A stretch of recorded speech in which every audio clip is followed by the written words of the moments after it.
Hey, it's John from Level the Playing Field. Don't forget to follow us on our social media platforms. We're on TikTok at LPF Podcast, Instagram at LPF Podcast, and Twitter at LPF Podcast 86. And while you're at it, don't forget to rate, review, and subscribe on any platform that you're listening to our podcast.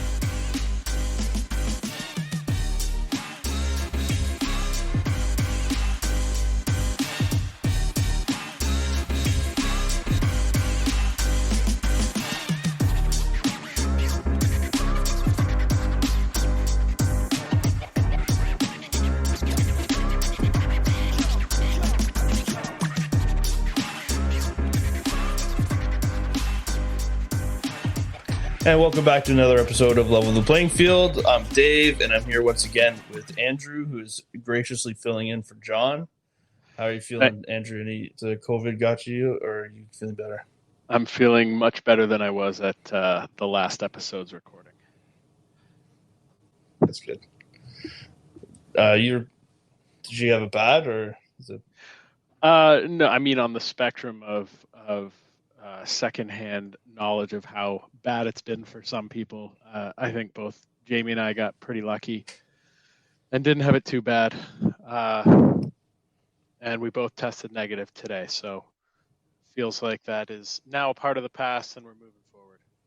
Yeah, it's basically just a flu, right? That's what I say. I mean, I haven't had the flu since I was a kid, so yes, you fucking have, you liar. I really haven't. I've had food poisoning. That sucks. You know, the flu isn't just like the flu isn't always when you're nauseous and throwing up.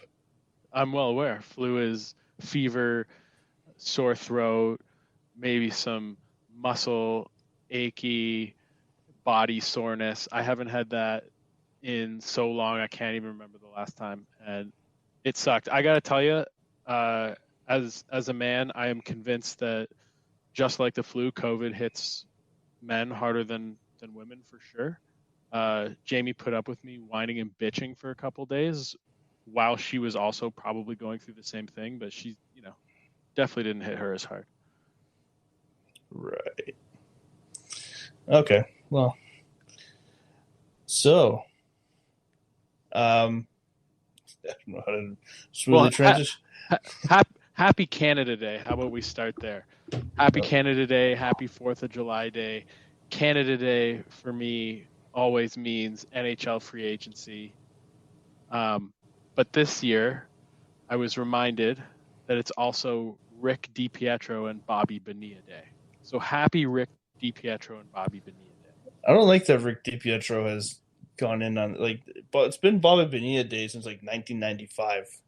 You can't just saddle in here. You can't just waltz in here and take the day over. I think Dipietro gets a mention for having started a trend in the NHL.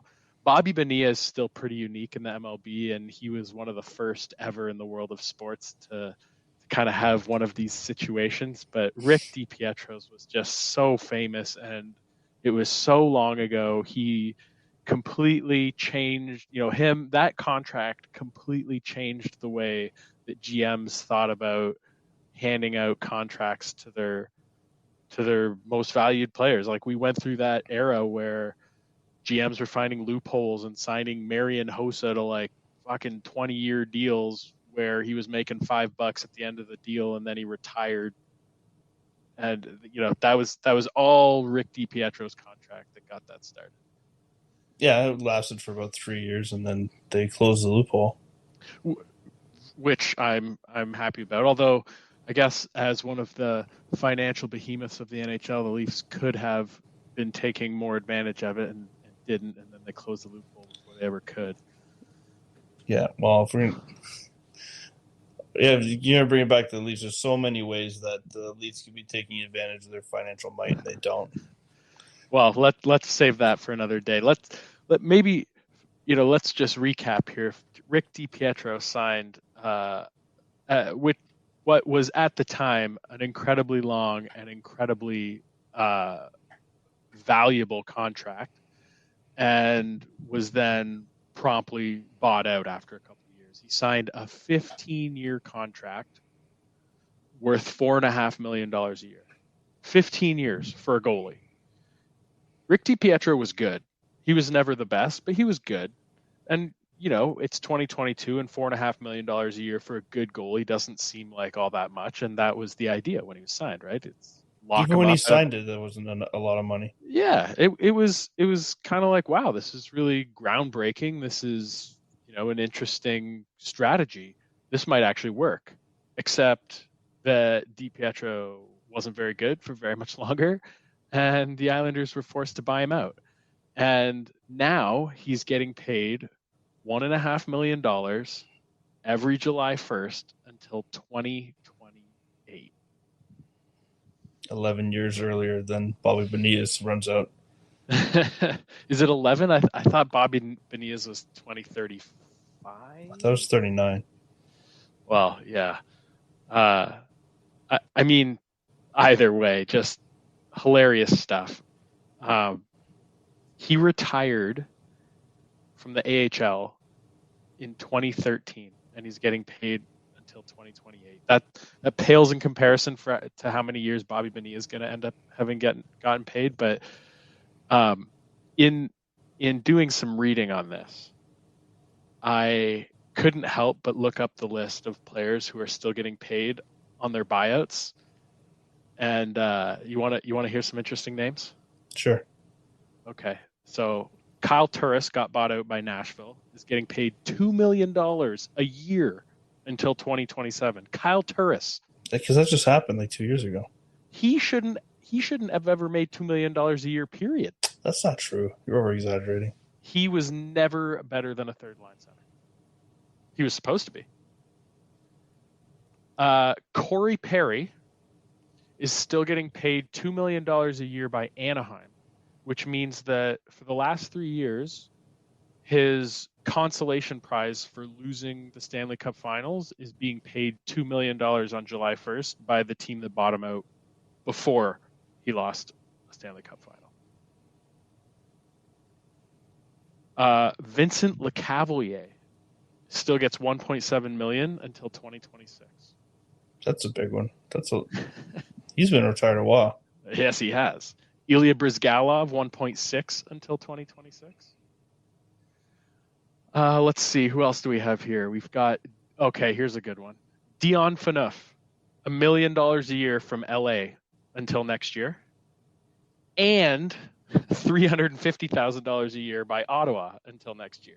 That's fantastic. He's getting paid by two different teams for buyout. Does that mean he got bought out twice in the same year, or no? Not in the same year. I don't. Different contract lengths, I guess. Yeah, I think so. Different buyout terms.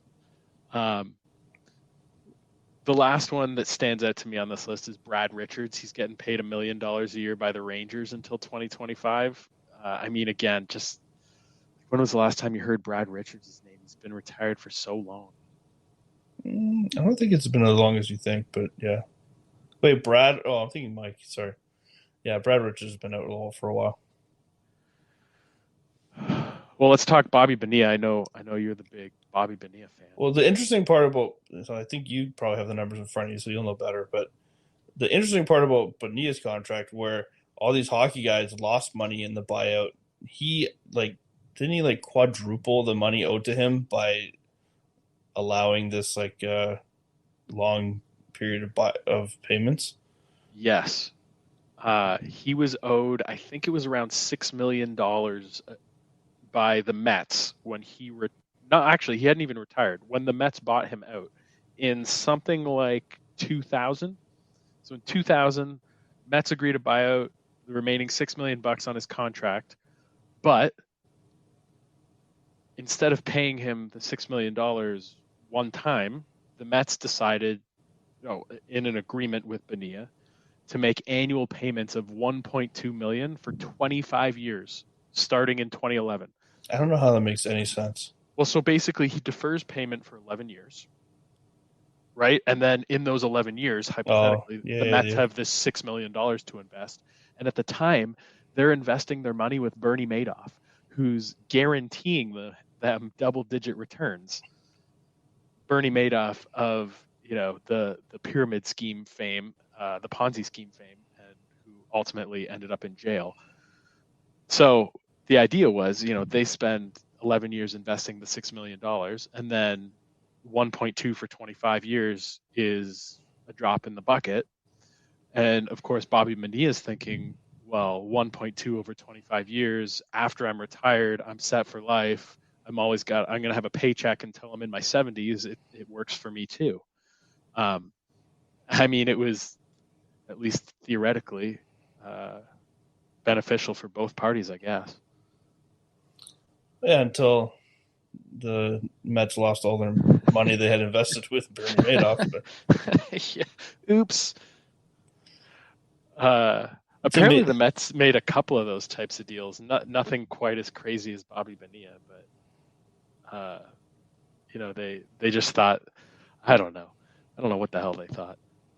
Well, Scherzer wrote deferred payments into his last Nationals contract, I think, where he's going to get paid for like 10 years after the contract's over. Yeah, I think that's right. So it's not unheard of, but again, he wouldn't. It wasn't delayed and then multiplied. It was just like, well, I want to get paid $200 million. You only have 180. Give me the rest later. I feel like if you're, it's like buying a car that you can't afford, right? But the dealership says, don't worry, you don't have to pay for 10 years, and you just go, oh, okay, well, surely 10 years from now I'll have enough money to afford this. Like, is that what we're talking about the Nationals doing for sure? Kind of, yeah. But they wanted to invest more in their team, and they won their championship. So basically, once you win a championship, any decision you made leading to that championship is justified. I do mostly agree, as long as the owner doesn't end up broke, which I'm sure he won't. Well, even like the Mets owners are broke. I'm just imagining that the Nationals owner, well, actually, Steve Cohen, I think, is broke. Didn't he lose all his money, literally? Didn't he have to sell the Mets? Steve Cohen just bought the Mets. He's like the richest owner in baseball. He's the richest independent owner in baseball. Well, who am I thinking of then? Who gave Bobby that deal? I don't know who gave him the deal. I don't know if it was the same ownership group as the one that just sold. I can't remember the name, though.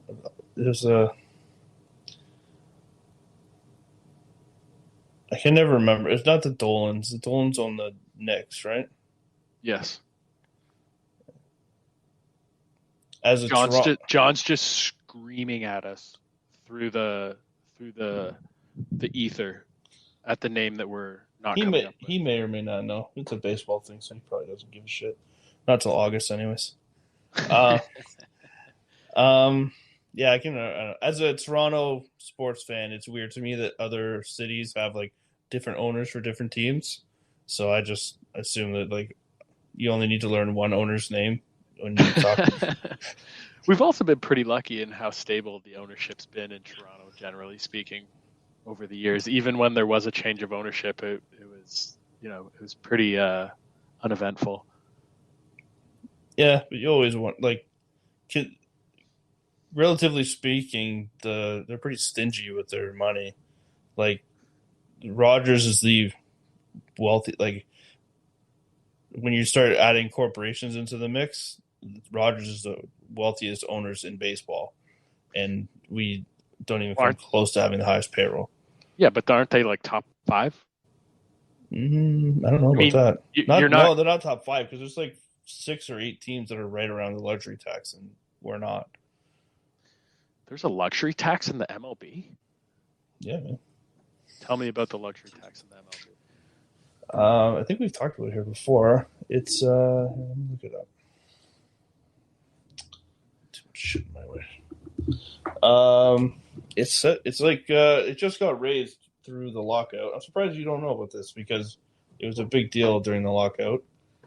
It just got raised, and get this shit out of my way. So how much am I banging the microphone? Not much. Okay, well, while you're looking that up, the Jays are top 10 in payroll, and the teams they're behind are predictable. The Yankees, the Dodgers, the Angels, the Phillies, the Red Sox, the White Sox, the Braves. The White Sox? Come on, the fucking White Sox. They're in Chicago. They're the second best team in that, second most popular team in that city. Well, but they're in Chicago. So what? Don't we have a bigger population in Chicago? Are you gonna just quibble over one team that's ahead of them in payroll? How about the San Diego fucking Padres, the fucking Los Angeles Angels, the Atlanta Braves, the Houston Astros? The Jays have been handing out contracts, and they've also been planning for the future. In 2 or 3 years, if they haven't re-signed Bichette and Guerrero, then we can come back on this podcast and complain about how cheap they are. But I mean, they've been handing out money. Look at the Gausman contract. Look at the Berrios contract. They have been paying guys to play here, and they haven't been getting discounts to do it. Right, but when you think about, we were talking about how rich teams have the ability to manipulate situations that other teams aren't necessarily able to. What has the Blue Jays' problem been a lot? It's depth, right? What does a team like the Dodgers not struggle with? Depth. The fucking lost Trevor. They signed Trevor Bauer to a $300 million contract after he won a Cy Young, and then he just wasn't able to pitch after 2 weeks of the contract, and they haven't fucking cared. Dude, if you're just gonna spend your life upset that the Jays aren't spending as much on their payroll as the Los Angeles Dodgers, then you might as well just permanently leave that in your grievances. No, I'm not upset. It just came up, right? It's not something I sit around thinking about all the time, but there's really no reason why we don't spend what Boston spends or Philadelphia or the Padres. That's not true. Or the That's White not Sox. true at all. Because the Boston Red Sox sell 1 billion times more merchandise worldwide than the Toronto Blue Jays. I don't have those numbers in front of me, but the Dodgers, the Yankees, the Red Sox, the Cubs, those are brands that are pervasive across the globe. Fine, take the Red Sox out. Phillies. And the Dodgers. I didn't say the Dodgers. I said the Phillies, the Padres, the White Sox, the LA Angels, the fucking Braves. None of those teams have that excuse. In 3 years, when the Jays have been forced to pay Bichette and Guerrero $40 or $50 million a year, then their payroll will be the same as the Phillies. They couldn't go out and sign another guy for $50 million this year because then they wouldn't have been able to sign Guerrero and Bichette. That's not true. That's not true. Not being able to on a long-term deal. Not being able to and not wanting to have that amount of money invested in a team are different things. Okay, the Jays are also still a business, right? They're not privately owned. They're owned by a corporation. And that's what I said.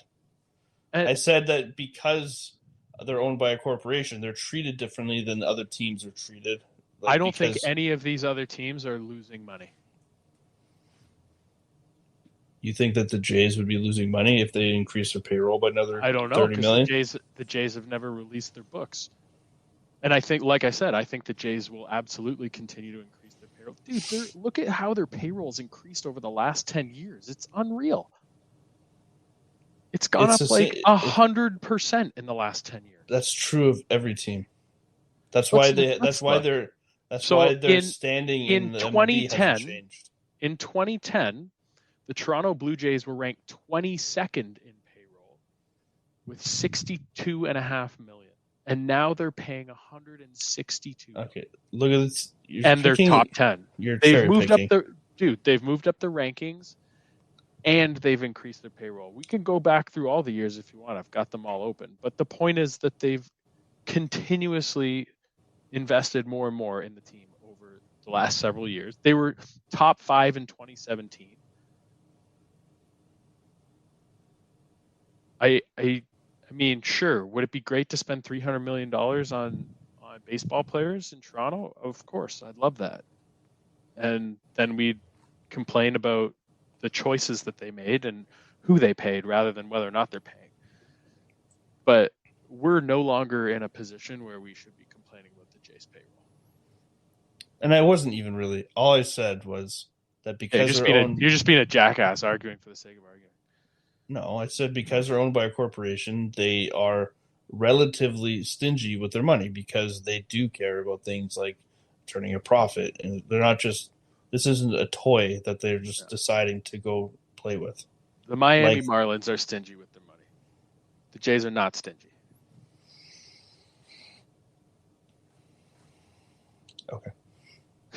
I feel like I just won that argument. So let's talk about Jose Berrios' contract. Yeah, so Ben Nicholson-Smith on his At the Letters podcast, I almost forgot, said that they were having a conversation about how disappointing Berrios' season has been so far this year. The first year of wow, that was a terrible call.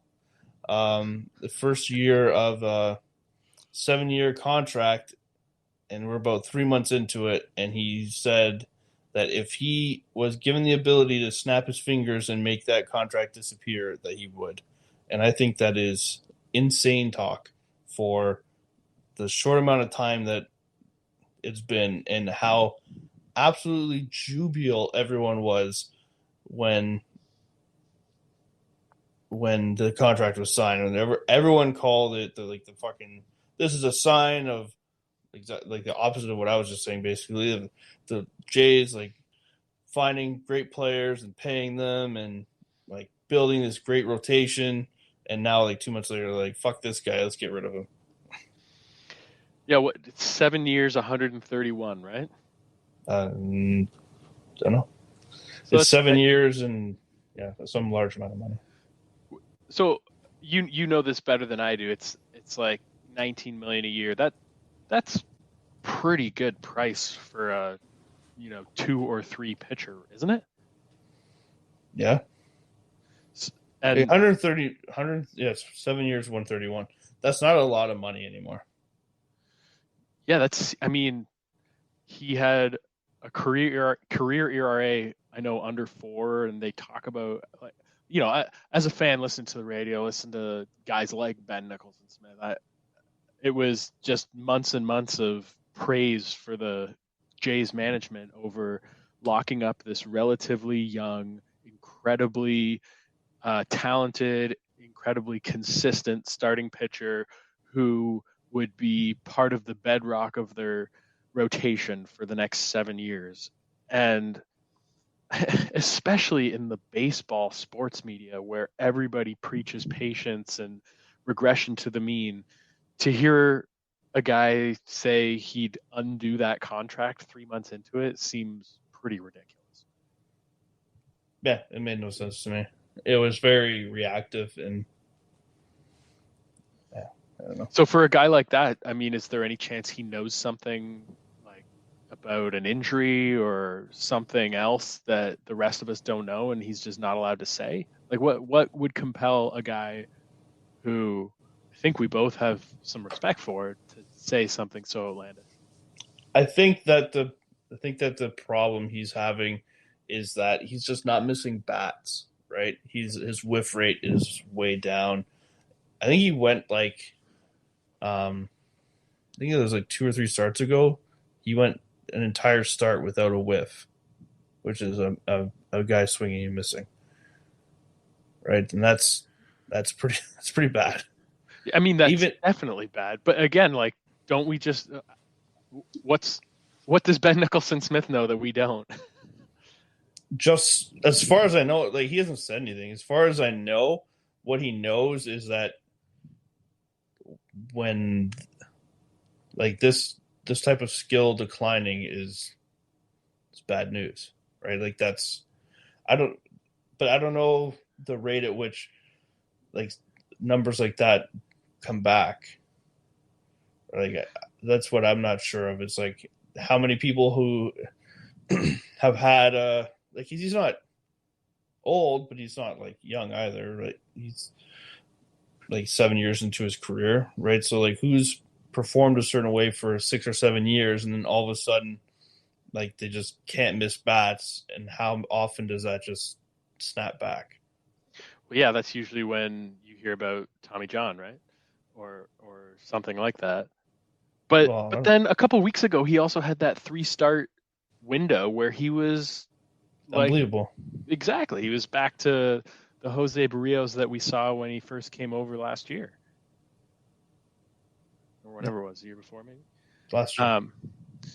So I mean, usually, like what we saw with Ryu, right? It was kind of like he dropped off, and then just couldn't get an out near the end. And it wasn't like he all of a sudden had 3 amazing starts in the middle there. It was just worse and worse and worse and worse. And oh, by the way, I don't have an elbow ligament anymore. Yeah, well, Ryu's different because he's much older and he has a long injury history, whereas Berrios has been incredibly durable and is still only 28 years old. Well, yeah, I guess my point is that it's not the typical pattern that you'd see from a guy who's injured.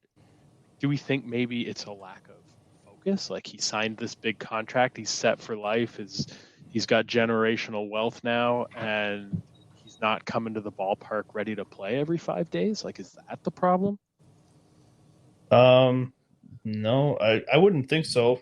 Everything I've ever heard about him is that he's like insane about his regimen and has like one of the best work ethics anyone's ever seen before. I can't remember the specifics, but I think even like down to his diet, like his routine, everything, it has to be like exact. It has to be the same all the time. I also don't know how often that really happens.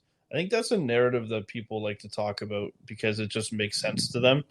But like, if you're to become one of the like 0.01% of people who are good enough to play a professional sport, that takes an insane dedication and sacrifice that none of us have ever done before.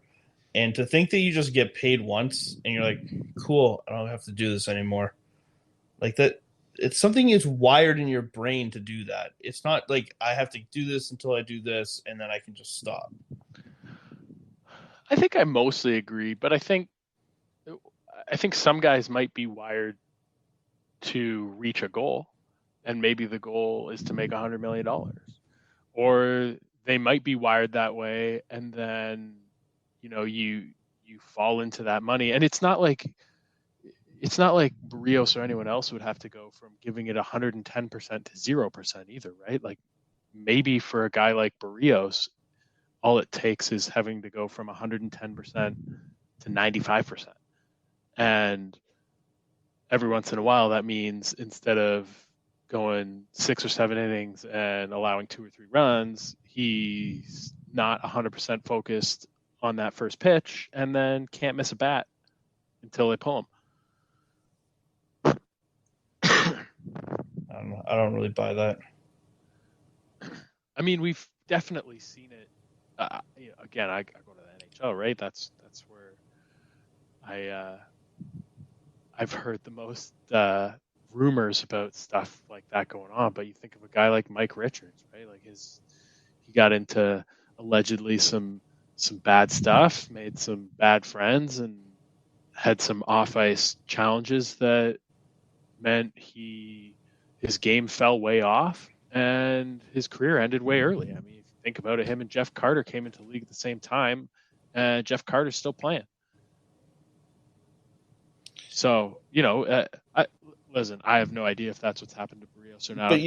I'm grasping at straws here, trying to figure out why the hell he went from such a consistent starting pitcher to every once in a while can't get an out. Can't miss a bat. I don't know, maybe so just quickly I'm going to pick on the specific example that you chose. Like Mike Richards couldn't skate when he was in junior. Like that was something that plagued him his entire career. And the league it's only gotten faster since he got in the league. Like that's part of the reason why, like aside from the drug problems and stuff that he ended up, he just wasn't really built for today's hockey anyway. If you're giving it 110% and you're the best player on your team, you don't go from the best player on your team to out of the league in 3 years. If you're giving it 110%, coming to the rink focused every single day. right? We've seen lots of guys extend their careers with a lack of foot speed. Like who, John Tavares? Yeah, absolutely. Like John Tavares. Jake Muzzin. I mean, we could probably name off half the 4 or 5 Jays, but Joe Thornton's still in the NHL for now too. Yeah. Mike Richards was never Joe Thornton, but like I said, there's lots of it. Corey Perry. Corey Perry's still getting paid $2 million a year by Anaheim and just lost 3 straight cups, and the guy can't skate. Yeah, but he can lean on your ankle real good.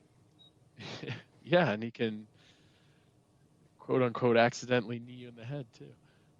Sorry, still. Yep. Okay, that was. Leaf fans want that to be on purpose so badly. I think I might be one of the only Leaf fans that wants that to be on purpose. He's just such a rat. So are we both in agreement though that Berrios we expect him to recover? Oh, sorry. Contract to still look good in 6 years. Yeah, I would sign that contract. There's no way I would get rid of that contract right now. It's not even like crazy expensive. You didn't spend like Max Scherzer money on him. It's not like a $300 million contract. But also, like I was saying before, he is a creature of habit. He needs his routine to be a certain way. What's to say that the lockout and the short spring training didn't like completely fuck him up, and that it's possible that he comes back next year and it's like this year never happened? I mean, I certainly buy that. I would, if that's the case, I'd even be hopeful that he could turn around this season, right? I mean, the Jays are on pace to make the playoffs. All we need from the guy is what, 3 good days in October? Yeah, maybe 4 or 5. That's really. They should get there without him, right? So that's really all we need is a couple good starts in October. But we need him to throw 100 pitches a couple times so that the bullpen doesn't have to come in the second inning every 5 days. And we need him to have a couple good days in October. That's the beauty of baseball. It's the beauty of any sport. Well, especially baseball, right? You catch a hot pitcher in the playoffs, and he can do a lot of damage on his own. And we know Berrios can get hot. We've seen it. We've seen it this year. Yep. So, we don't want Jose Berrios' contract to get canceled. We don't want him to prematurely retire. But we do want to talk about Russell Martin's retirement. Dave, I know you had some thoughts on Russell Martin. Just he retired. I think he officially retired like last month or something. I was at the game on Friday and I didn't even know it was happening, but they had a retirement ceremony for him, and they had all the like they always do. They have like a video that came up, and I was actually surprised at like the pop some of the guys that came on got. So like everyone loved it when John Gibbons came on. Devin Travis had a thing, and he got a decent applause. I don't know. I guess because he's Canadian, like Jason Grilly did a video. I was like, why does anyone care what Jason Grilly says? Wasn't he here for like a day? 30 games? Yeah. I don't know. I don't even know if they're here at the same time, but they would have played on like national teams together. Votto did one because they would have been on national teams together. And then like Bautista came up, and he got a huge applause. And it's funny because like the thing I remember for all like the great that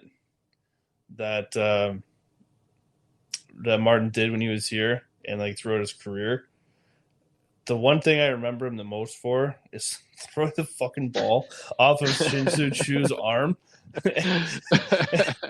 And to the point where they had a highlight reel, my dad turned to me like, I can't believe they didn't put the throw onto his like highlight reel.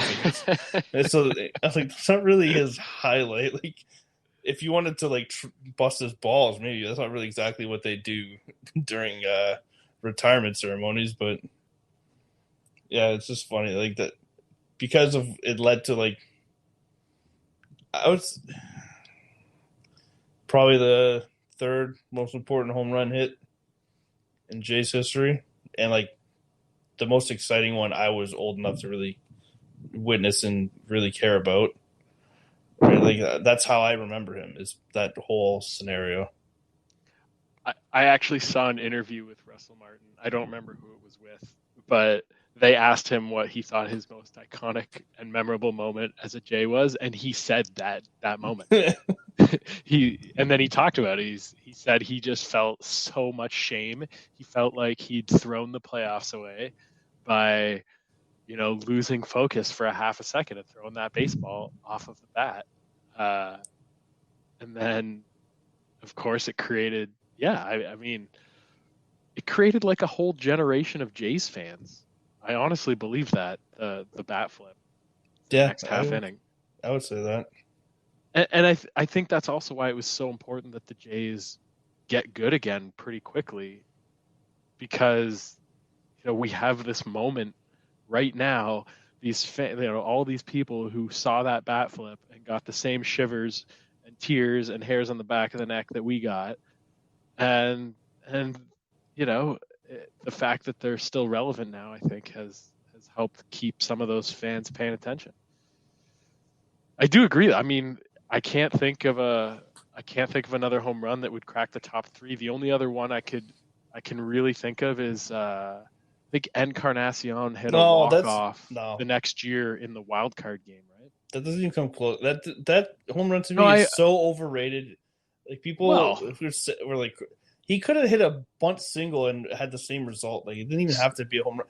The thing about Joe Carter's didn't need to be a home run either, did it?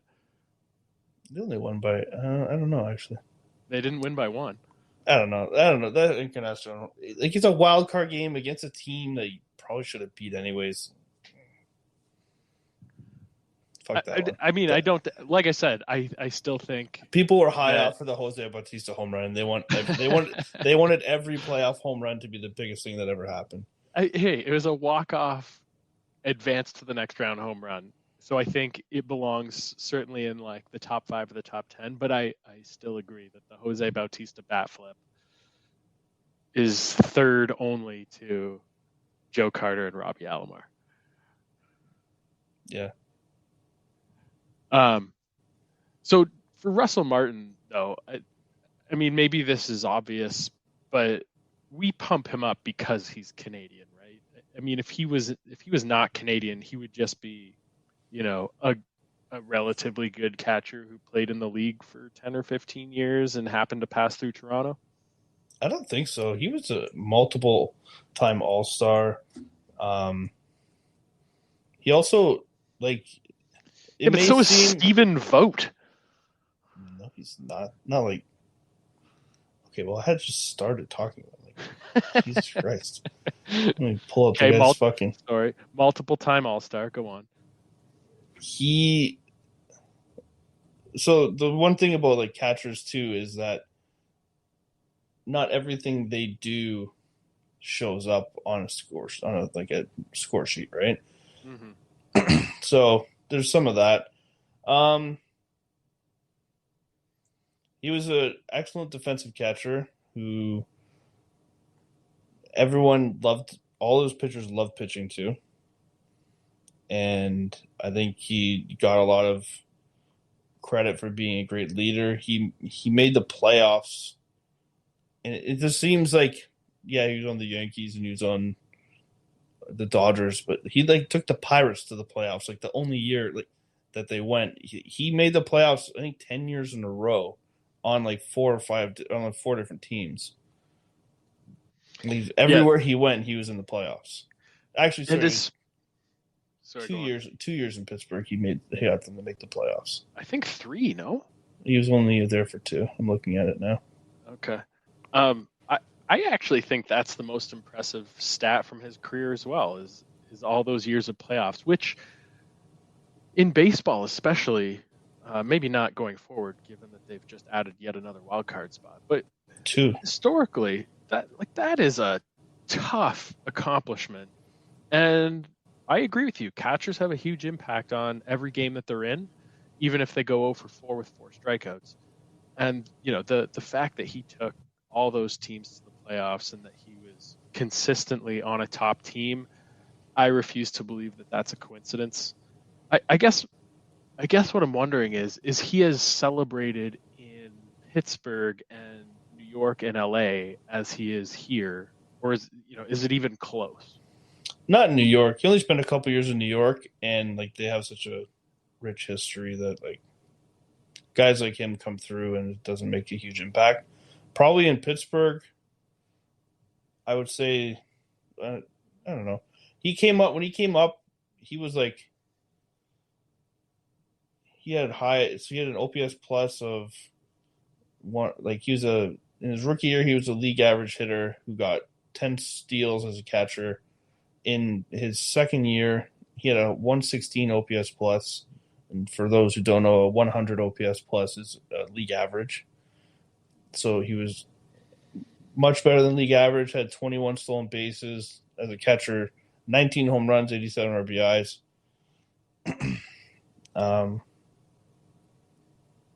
He won the Rookie of the Year.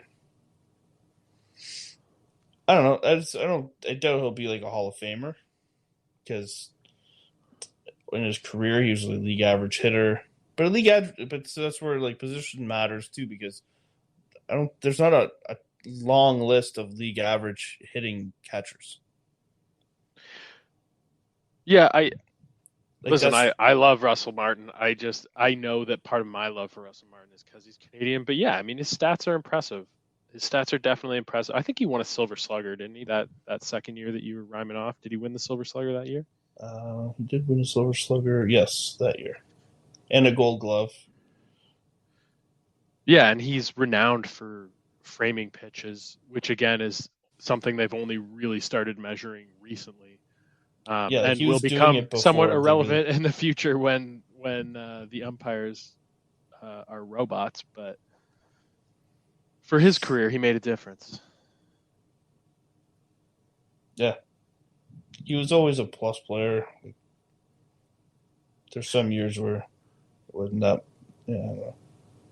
Helps that he's likable too. Just a nice guy. Yeah.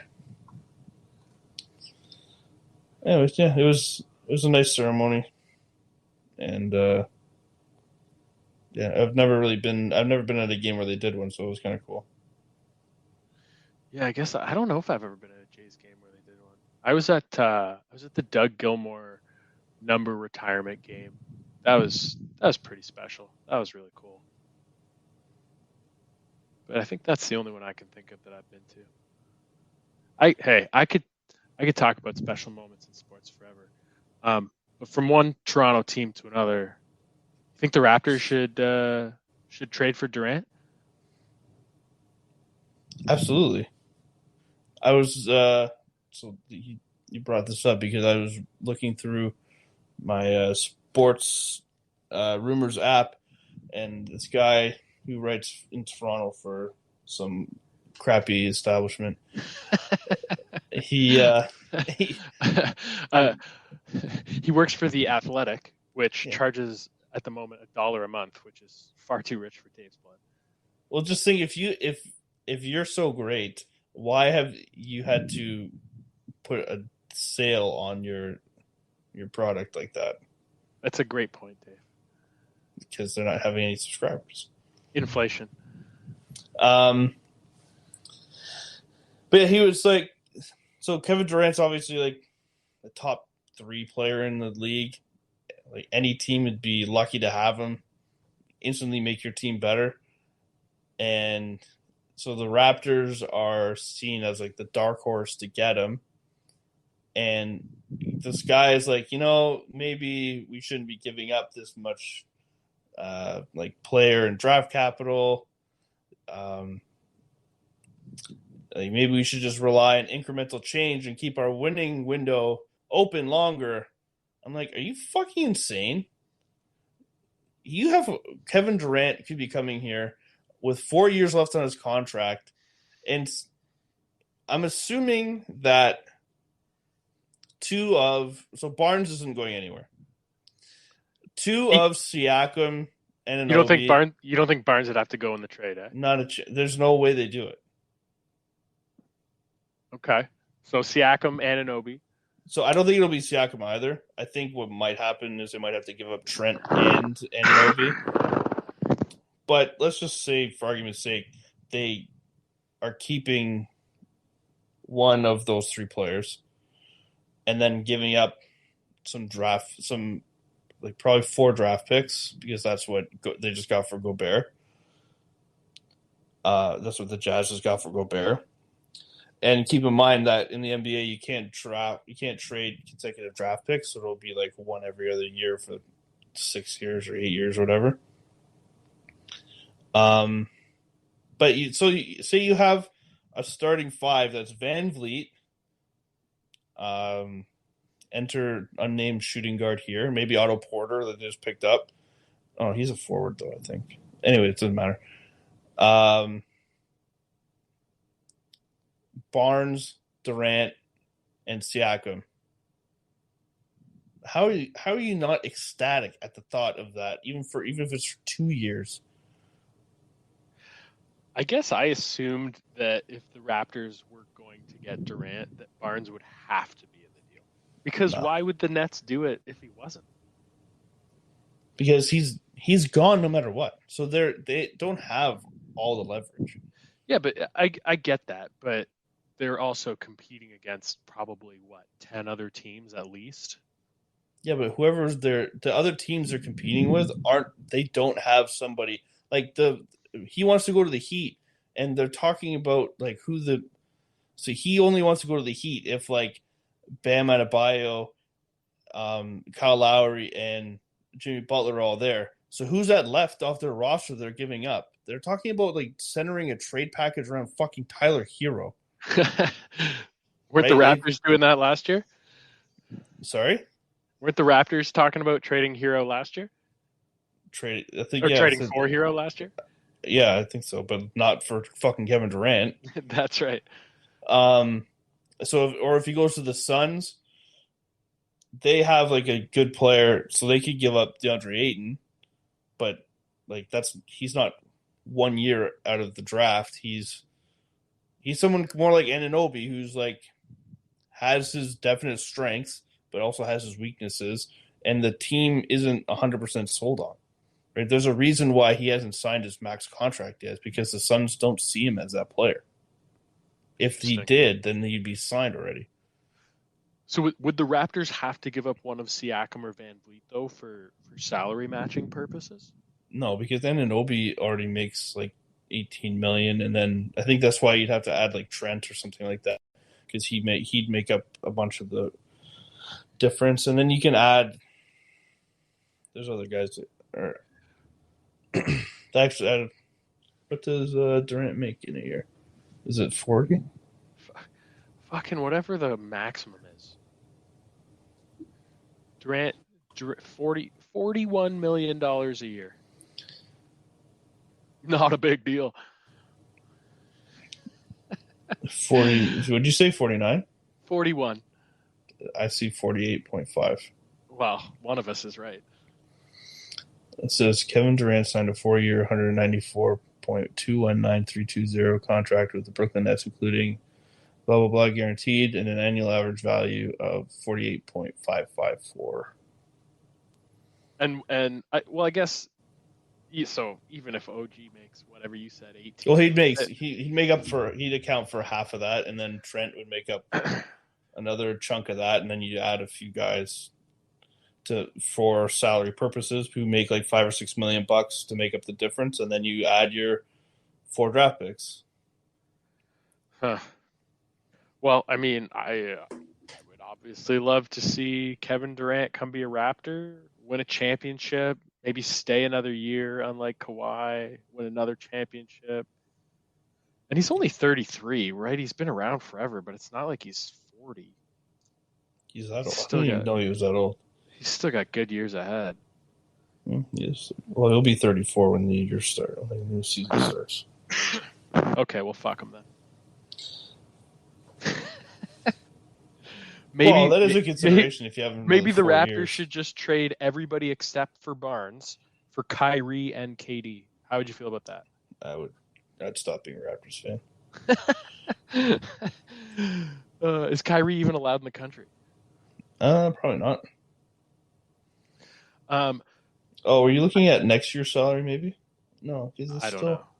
I think the Raptors are in second in terms of odds. The Suns are like heavy favorites to get Durant. Yeah, but Raptors are only plus 250. Yeah, but that's way better. Like, so that's kind of like, I was watching a TikTok and this guy was talking about it, and they started like 2 days ago. They were plus 550, and then it went to plus 500, and then like 20 minutes later it was plus 450, and then now you're saying it's plus 250. Like there's either a lot of people, because like, so obviously for a lot of people, I'm not telling them anything they don't already know. Las Vegas doesn't necessarily make their odds based on what the most likely outcome is. It's to combat the betting as well, right? Like if a ton of money comes in on Toronto when getting Durant, then that affects the odds. Right. So if Drake put $1 million on Durant coming to the Raptors, he probably should have just saved it and paid Durant to do it. Probably. But that could have moved the line. Right. So some of it might be that like a ton of people are like, oh, I think the Raptors are going to get him, and I'm going to place this bet. I don't know how many people bet on player movement, but I don't know. The thing's available, so some people must. But so this guy was saying that they must know something that the public doesn't necessarily know yet for the line to be moving this much, this fast. Yeah. But having said that, the Suns are still minus 130, I think, right now. And I think that's just because, well, I obviously don't know, but my guess is a lot of that has to do with that's his preferred destination, and knowing how much control NBA players have, that plays a role. Yeah. Well, and Vegas usually gets it right. And when they don't, you hear all about how much money the books lost, which I love. It never comes to me, so I never care. All right, we ready for grievances and gratitudes? Sure. The tradition of Festivus begins with the airing of grievances. I got a lot of problems with you people. Now you're going to hear about it. Who goes first? You want to go first on grievances? Sure, I can go first. So as I mentioned, I was at the J game on Friday, and part of the game was they had a promotion. They were giving away 15,000 replica Canada Day George Springer jerseys. So I was like, that's amazing. I would love one of those jerseys. So I'm going to grab my son, and we're going to go to the Diamond, and we're going to be there before the gates open. So they open on weekends 2 hours before the game time. So we were, like, for once in my life, I was on time for something, and I was there at 1 o'clock for a 3:07 start. The line was like 8 fucking miles long. For people who aren't from Toronto, this will mean absolutely nothing to you. But so I was entering on gate 5, which is down on the south end, the southeast end. And so the line was going east down Bremner to the next, and past the aquarium, past the convention center, to the next major intersection, which is Lower Simcoe, and then it turned up Lower Simcoe. I was lined up under the underpass halfway between Bremner and Front Street on Lower Simcoe. There had to have been like 4,000 people in this fucking line. Or 15,001. Well, no, because they enter from more than one gate.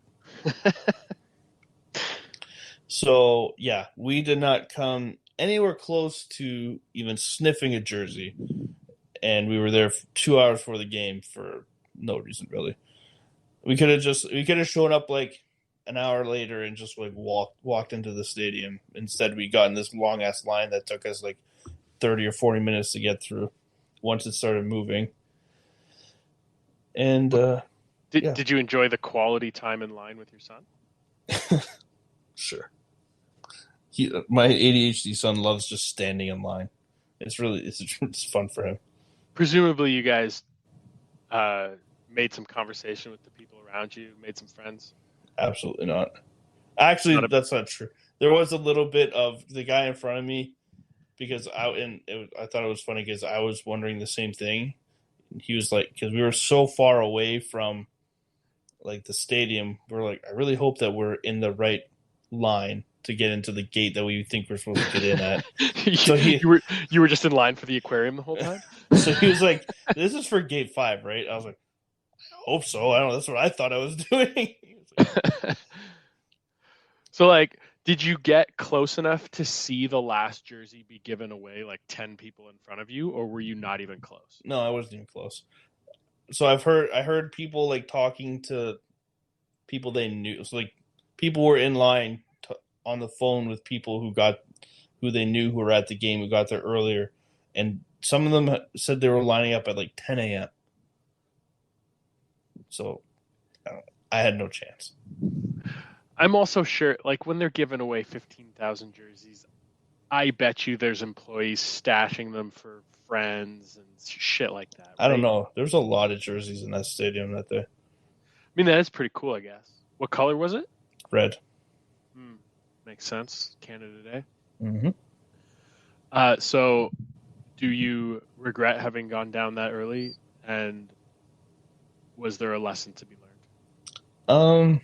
Well, if you really want something, don't do half measures and show up at 6 a.m. and beat everybody. But otherwise, the only real problem was that we left because of the time of the game. Like, we skipped lunch and went down there. So I ended up like buying some pizza and shit in the stadium, and like 3 slices of pizza and 2 pops was like $45. You could have fucking bought a jersey. Yeah, but I was eating no matter what, so I would have been buying a jersey and spending $45 on food. But maybe you would have had something outside the stadium or before you'd left home if you hadn't gone down so early. Yeah. Oh yeah, I didn't see what you're saying. Okay, that's how they get you. Jersey definitely is worth more than $45. You know, I do kind of want, now that we're talking about it, I wonder, would it really be that big a deal to just give everyone a jersey? Like, if you're already paying for 15,000 jerseys, why not just give every fan? Yeah, I don't understand that either. They know they sold out, right? So just, I don't know, make 40,000 jerseys. I don't know. Like is it really to get people in the stadium early? What's the motivation here? Now I'm interested in this. This seems like a ridiculous promotion now that we're talking about it. Oh, you're out. Who knew you couldn't run on Alejandro Kirk, eh? You can't do anything on Alejandro Kirk.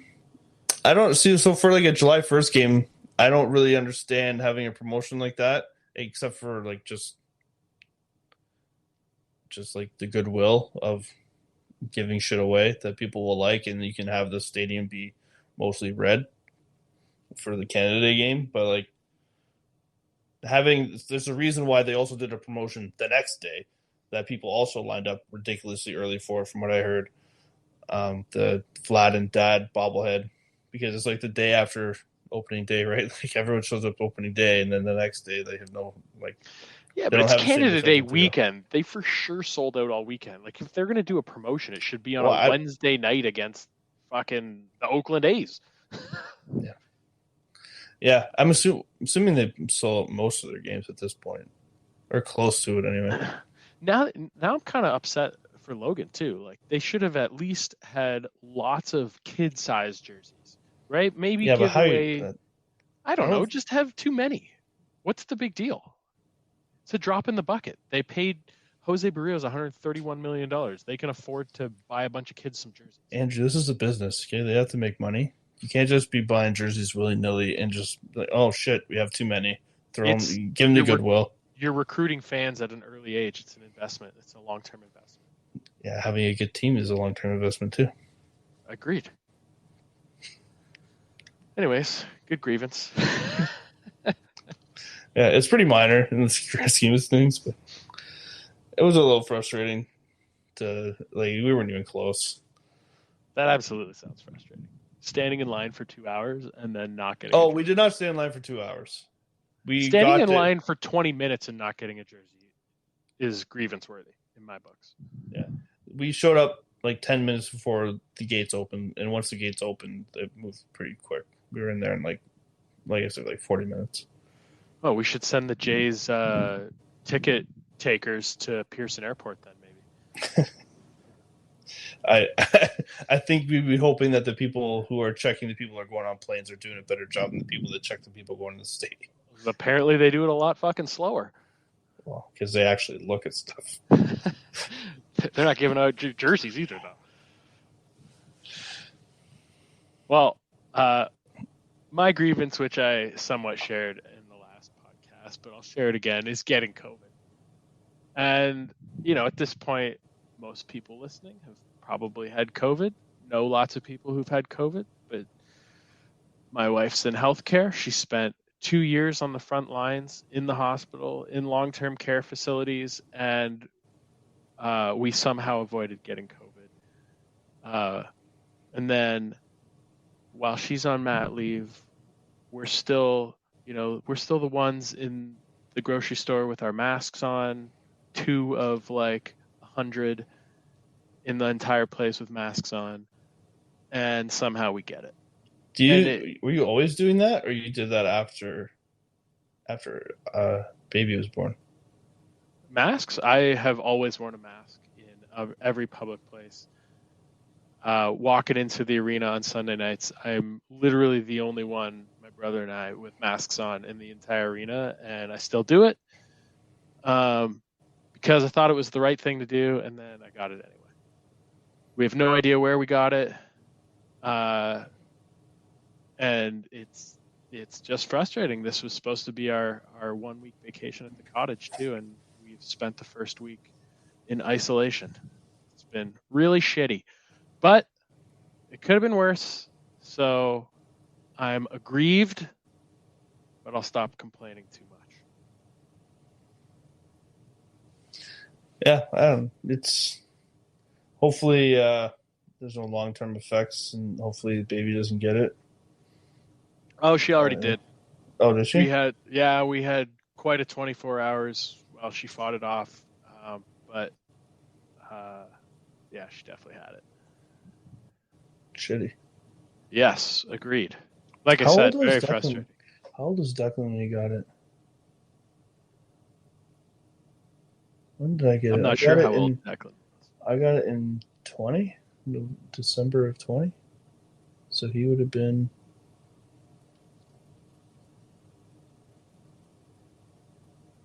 When was he born?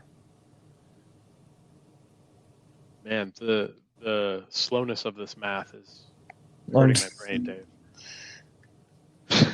Was he the same age as Ida? This is worse than trying to come up with a name.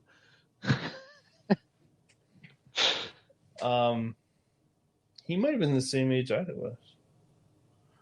Well, tell you what, I'll transition right into my gratitude, which is that it wasn't nearly as bad as it could have been. It put me on my ass for a couple days. It definitely took a toll on Jamie for a couple days.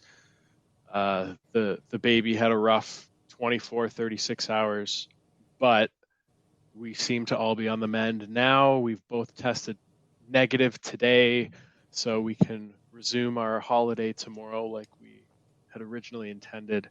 And, I can never really know why it wasn't worse or why it was as bad as it was, but, thankful to have had vaccines and boosters and obviously a relatively strong immune system, and to have gotten through it as quickly and as relatively unscathed as we have. It's So almost very thankful for that. It's almost like, what was the big fuss ever about, right? Well, you're talking to the wrong guy to have that conversation with. But maybe we cover another hour on that in a subsequent episode. Nah, thanks. I'm good. What's your gratitude, Dave? So again, just the game. It was awesome. We had a ton of fun. Logan really enjoyed it, so it's nice. It's nice watching him enjoy something, like to have that with him, because like I don't know, I wasn't always sure that I would, because not for any like serious reason, just like, and I didn't think that my kids were gonna like baseball because not a lot of kids do. So, and then it was funny because like, so he had gone into the game on a 4-game losing streak. Every game he had ever been to, they lost. So the game we're at, they win 9-2. Streak's broken. And it was just like a good game. Like there was like, it wasn't like tense or anything because it was a blowout, but like it was a blowout for the good guys. So like there's lots of RBIs and home runs and yada yada yada.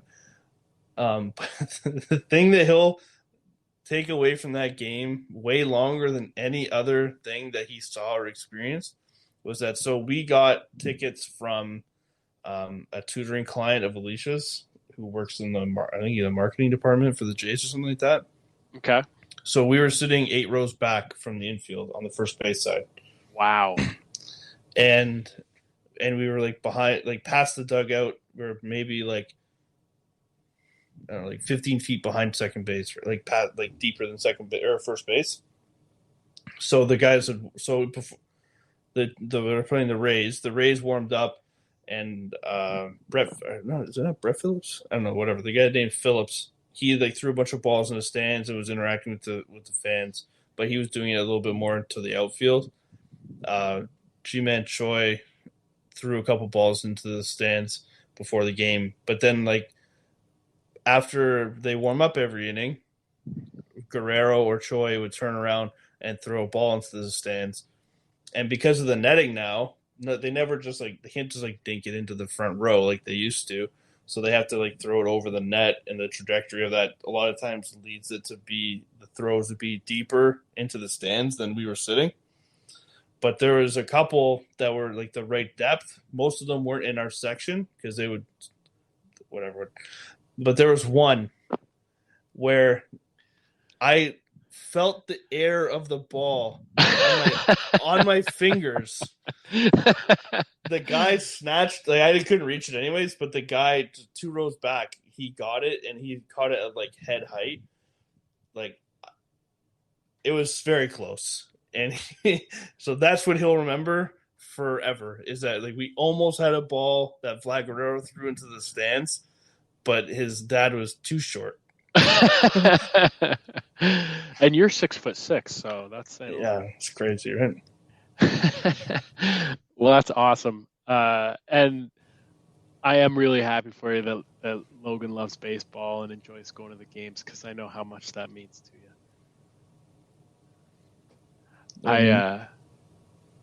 Pardon? I was saying, I mean, more of the Jays stop losing to teams that they should beat, but yeah, but the experience of taking your son to the game, that's pretty cool. I don't know. I was just bitching because they're losing to the Athletics right now. Yeah, it's embarrassing. And the number of foul balls or pop flies in foul territory that they've caught tonight, I feel like it's really made a difference being in Oakland. But anyways, I was at game 2 with Logan and you and his uncle Trevor, and I thought that was pretty cool, pretty special. I really appreciated being part of that night, part of that moment. We weren't sitting 8 rows back, that's for sure. No, we were definitely not. We were maybe sitting 8 rows from the top. Yeah, I think we were. We might have been closer than that. Vladdy was not flipping balls to us. No. Well, anyways, that's a great moment for you and Logan. On that note, I'd like to thank everybody for listening today, and we'll see you in a few days. I don't know who's going to be on yet, so yeah, stay tuned.